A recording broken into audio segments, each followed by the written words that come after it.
जय हिंद, वंदे मातरम दोस्तों। तो दोस्तों आज की इस वीडियो में हम लोग science class 10th Bihar board subject biology से क्रैश कोर्स का क्वेश्चन देखेंगे। और इससे पहले की वीडियो में क्वेश्चन का जो लिस्ट जारी किया गया था उनमें से आज हम लोग क्वेश्चन का आंसर देखेंगे और जिनका आंसर हम आज नहीं देंगे उनका लिंक दे देंगे, क्योंकि वो ऑलरेडी बताया गया है JPY गोल्डन स्टडी के YouTube चैनल में। तो चलिए शुरू करते हैं। चैनल पर नए होंगे तो चैनल को सब्सक्राइब कर लेंगे। जैसे कि आप देखिए, आपके सामने है बायोलॉजी क्लास 10th का क्रैश कोर्स का जो पहला क्वेश्चन है, जैव प्रक्रम किसे कहते हैं। ये क्वेश्चन था, जैव प्रक्रम किसे कहते हैं। तो इसका आंसर आपके सामने, वे सारी क्रियाएं जिनके द्वारा जीवों का अनुरक्षण होता है, मेंटेनेंस होता है, जैव प्रक्रम कहलाती हैं। अब ये अगर याद करना चाहते हैं तो इसको बारी बारी से धीरे धीरे पढ़ेंगे।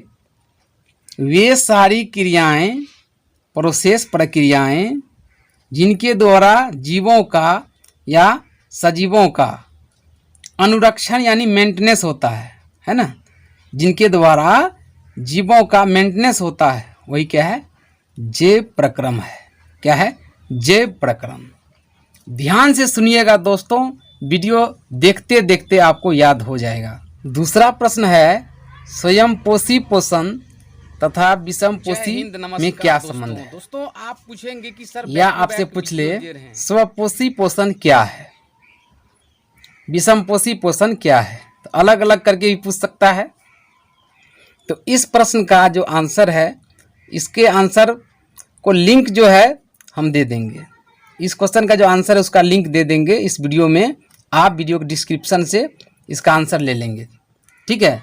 नेक्स्ट क्वेश्चन का आंसर देखते हैं कि हमारे जैसे बहुकोशिकीय यानी मनुष्य जैसे जीवों में ऑक्सीजन की आवश्यकता पूरी करने में विसरण क्यों अपर्याप्त है।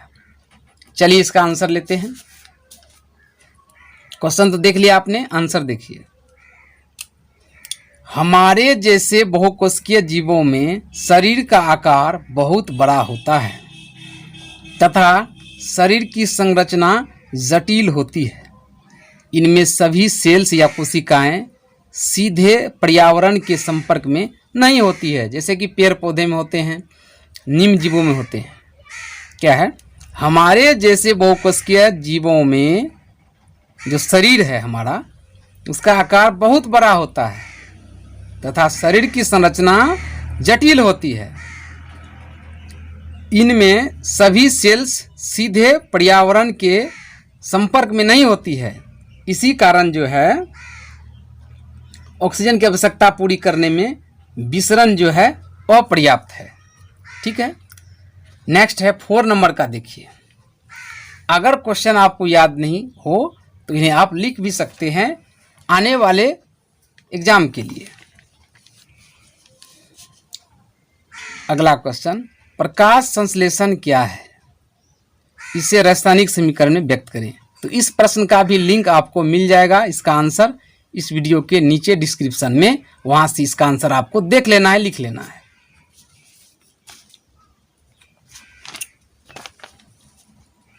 स्वपोषण से आप क्या समझते हैं, इसका तो आंसर मैंने बता दिया 2 नंबर से, वहां से लिंक से लिख लेंगे। नेक्स्ट है, सजीव के मुख्य 4 लक्षण लिखिए। बहुत इजी क्वेश्चन है। सजीव प्राणी जो है उसके 4 लक्षण क्या क्या हैं देखते हैं।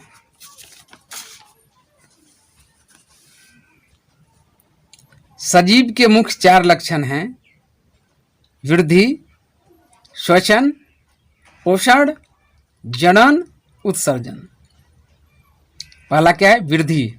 वृद्धि माने बढ़ना, श्वसन माने सांस लेने की क्रिया, पोषण पोषक तत्वों के द्वारा जो उनका जो मेंटेनेंस होता है, पोषण, जनन, सर्जन, ठीक है।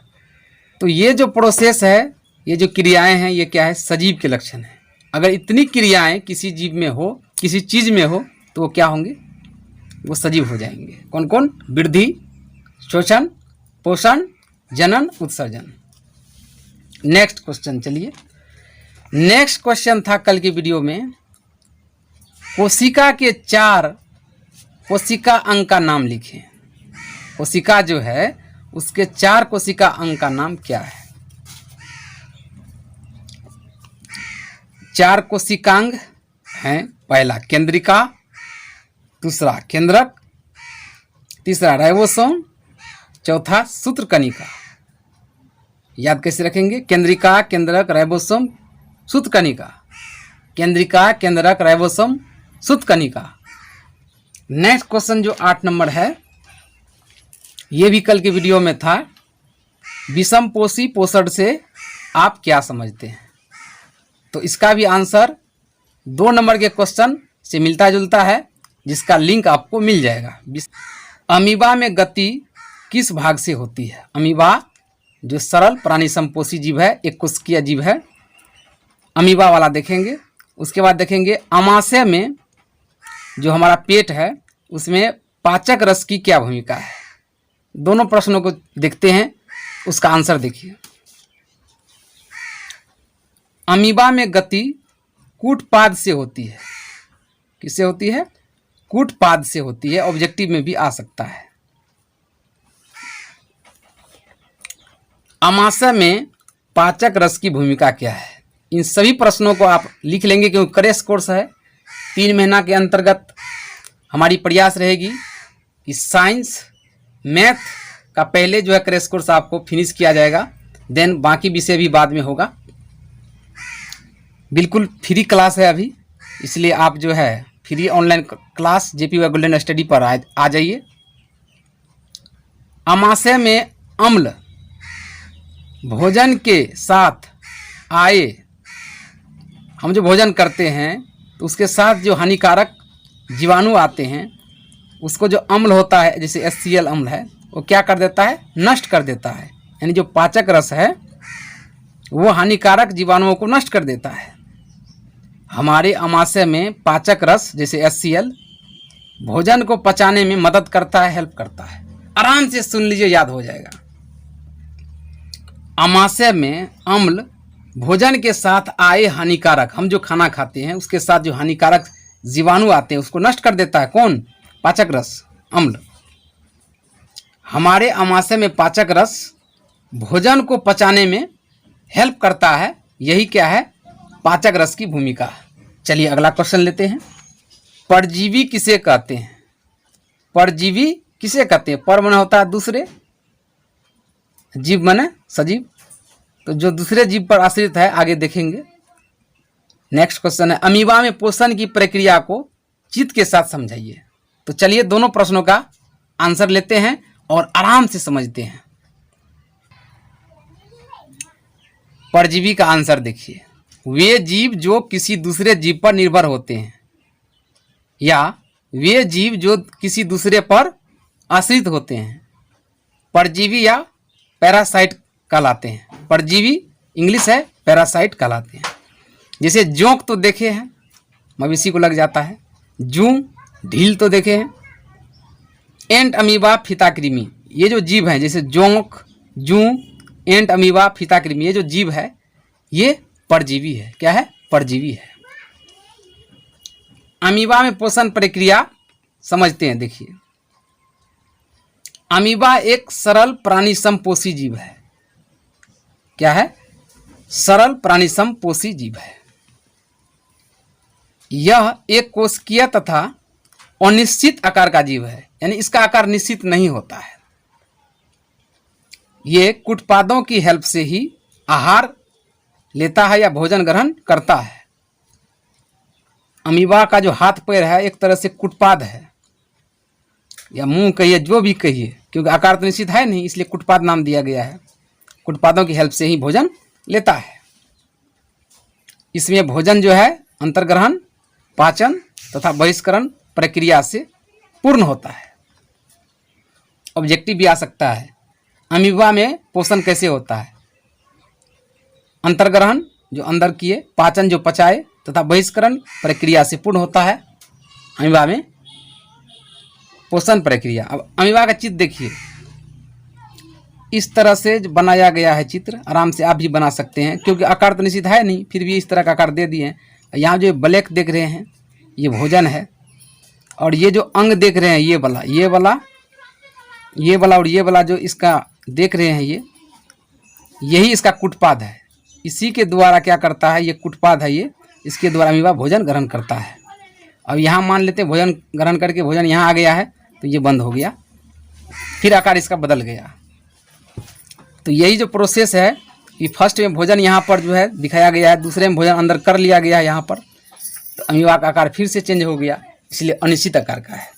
अगला क्वेश्चन वेरी वेरी इंपॉर्टेंट जो पूछा जाता है 5 मार्क में, दीर्घ उत्तरीय में आएगा आपको, मोस्ट इंपॉर्टेंट है, मनुष्य का आहार नाल का चित्र।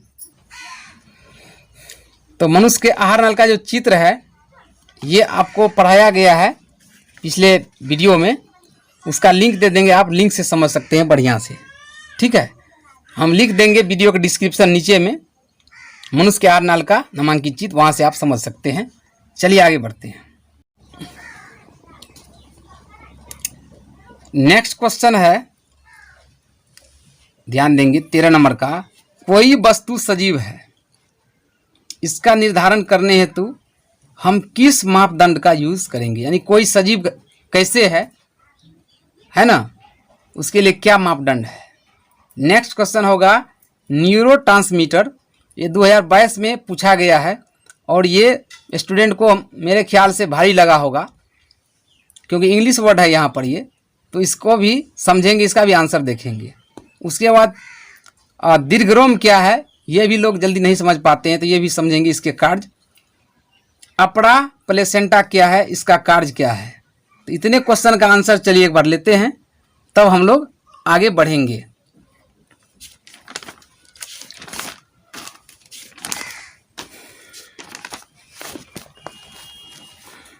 ध्यान दीजिए, कोई वस्तु सजीव कैसे है, इसके निर्धारण के लिए मापदंड समझिए।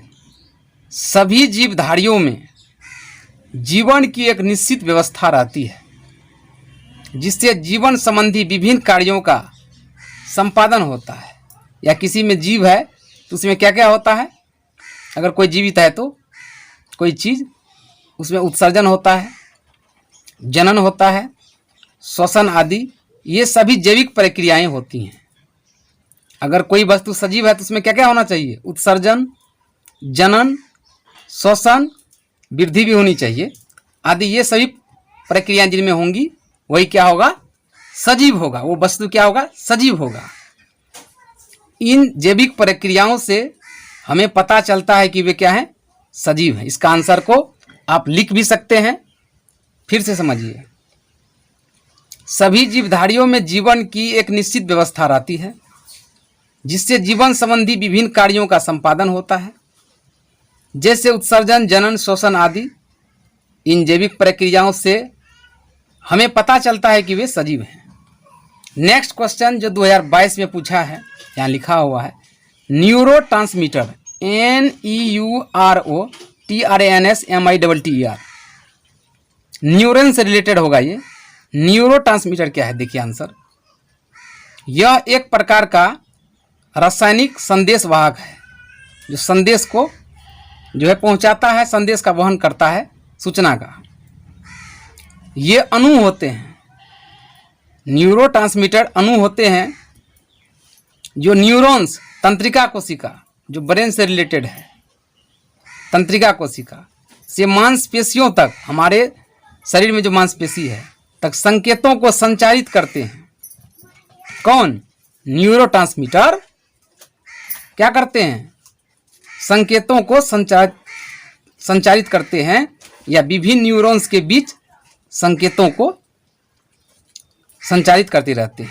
जो तंत्रिका कोशिका है, तंत्रिका तंत्र, उसमें क्या करते हैं न्यूरोट्रांसमीटर, विभिन्न न्यूरॉन्स के बीच संकेतों को संचारित करते रहते हैं, है ना, जिससे सूचनाएं मिलती है ब्रेन को। नेक्स्ट क्वेश्चन है 2022 में एक नया शब्द है यहाँ पे, अपड़ा, इंग्लिश होता है प्लेसेंटा। वेरी वेरी इंपॉर्टेंट आप लोगों के लिए।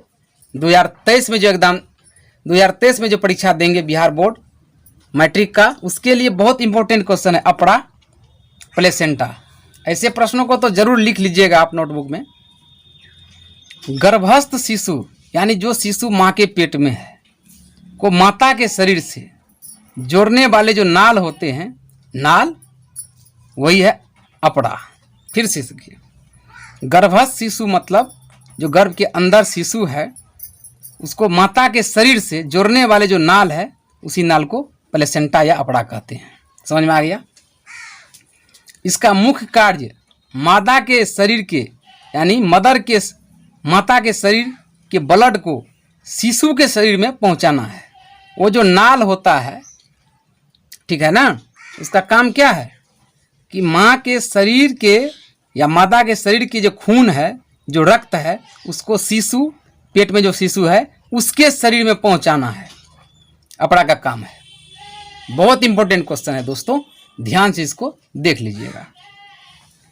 हो सकता है आपको अथवा में पूछ ले, तो बायोलॉजी के एक सेट में आपको कम से कम 5 क्वेश्चन बनाने हैं, जिसमें 4 लघु उत्तरीय और 1 दीर्घ उत्तरीय है। दीर्घ उत्तरीय के लिए मानव का आहार नाल का चित्र हमने प्रयास किया था समझाने का, लेकिन वो ऑलरेडी अपलोड है यूट्यूब पर, मेरे चैनल पर, तो उसका लिंक दे देंगे। उस लिंक से उस वीडियो में समझ लीजिएगा। और भी क्वेश्चन मिल सकते हैं वहाँ। दीर्घ रोम क्या है? देखिए, दीर्घ रोम, दीर्घ माना बड़ा, रोम माना रूमें, माना दीर्घ रोम क्या है? देखिए, छोटी आंत जो होती है, छोटी आंत मानव शरीर में, तो छोटी आंत जिसको क्षुद्रांत भी बोलते हैं, उसकी आंतरिक यानी अंदर वाली भित्ति पर उंगली के समान पाई जाने वाली जो उभरी हुई रचनाएं हैं वही है दीर्घ रोम कहलाती हैं। यानी देखिए, जैसे कि मैंने आंत का चित्र बनाया है, ध्यान देंगे, जैसे ऐसे मैंने आंत का चित्र बनाया, आप जब देखेंगे मनुष्य के आहार नाल का चित्र, उसमें आंत आपको स्पष्ट हो जाएगा। अब इसके आंत के जो आंतरिक भित्ति है उस पे देखिए उंगली के समान रचनाएं हैं, इस तरह से, है ना। छोटी आंत की भित्ति पर उंगली के समान, उंगली जैसे है, इस तरह की जो रचनाएं दिखते हैं यही है दीर्घ रोम, है ना। छोटी आंत के दीवारों पर जो उंगली नुमा आकृति है, रचनाएं, यही क्या है? दीर्घ रोम। तो दोस्तों, नेक्स्ट वीडियो में हम 15 नंबर से आगे क्वेश्चन का आंसर देखेंगे। हालांकि बायोलॉजी में करेक्ट कोर्स के लिए और भी क्वेश्चन है, वो बाद में बताए जाएंगे। हम प्रयास करेंगे साइंस का जो है इस तरह से 15-15 क्वेश्चन करके आपकी प्रिपरेशन को क्लियर कर देंगे। फिर मिलते हैं नेक्स्ट वीडियो में। पिछला वीडियो अगर मैथ का नहीं देखे हैं, मैथ का भी चाहिए इंपॉर्टेंट क्वेश्चन, इंग्लिश का चाहिए, तो सब मिल सकता है। चैनल को सब्सक्राइब जरूर कर लेंगे, जेपी बागुल स्टडी को। Thanks for watching.